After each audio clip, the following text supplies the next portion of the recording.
Yun! Ngayong araw nga mga lods, gagawa tayo nitong trending, pinagkakaguluhan at pinipilihan, charot lang, iba pala yun, na nacho salad. Sobrang dali lang gawin at healthy pa. Talaga namang For the win! Harap. Harap ng chickpeas.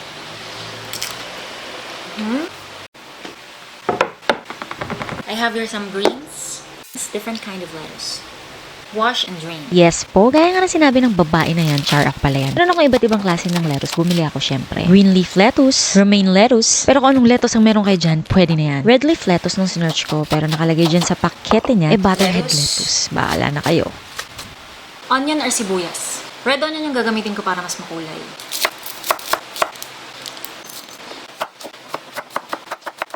Red onion. Tomatoes or kamatis. Tatanggalin lang natin yung buto para hindi kumatas. Matisiwain lang natin ng maliliit ng pagmamahal niya sa'yo, char. Tomatoes. Cucumber or pipino. Ooh, kulubot na siya. Cucumber na tatanggalin lang natin ng buto.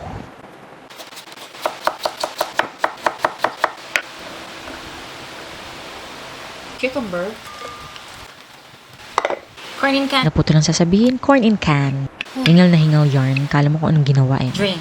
Ang init kasi, tas ang hirap pang buksan. Corn. Optional, maglalagay ako ng cheese or queso. Kalahati lang yung gagamitin ko. Again, hiwain lang natin ng maliliit. Aba, syempre kung may budget ka, yung mga pangmalakasang cheese ang ilagay mo. Next, ito yung pinaka-protein natin, chickpeas.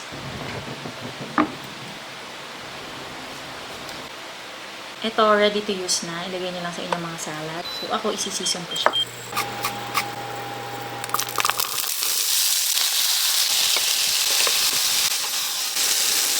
Salt. Taco seasoning.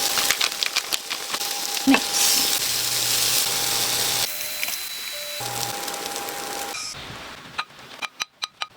Next, gagawa naman tayo ng sauce. Kung gusto nyo mas healthy, pwedeng yogurt lang yung gamitin nyo. Pero dahil medyo mas pricey siya, pwedeng mayonnaise. Okay naman, paghaluin nyo.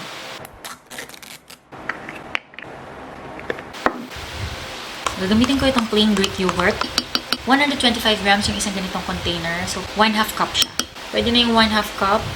Pero, kaysa ma-expire to, gagamitin ko na. Another 125 grams of plain Greek yogurt. Yan, halos 1 cup siya. Maglalagay lang ako ng konting mayonnaise. Lemon or lime, or kung wala, pwedeng vinegar. Salt. I-transfer ko lang nalalagyan dahil ang galing ko. Honey or kung walang honey, pwedeng sugar. 2 to 3 cloves of garlic. Siyempre, don't forget garlic. Ito optional, pwede kayo maglagay ng fresh dill. Okay naman, kung wala kayo makitang fresh, yung dried. Another optional ingredient, sesame oil. To adjust the consistency of our sauce, pwede kayo maglagay ng tubig. Another optional ingredient, but must try, cumin seed. Mix. And then, pour the sauce.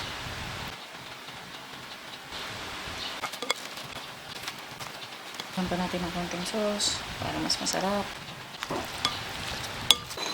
Siyempre, kailangan natin ng tortilla chips. So, ang pinili ko yung party color. Merong yellow, green, and violet. Kung ayaw nyo ng chips, pwede din kayong gumamit nito. Potato crisp biscuits.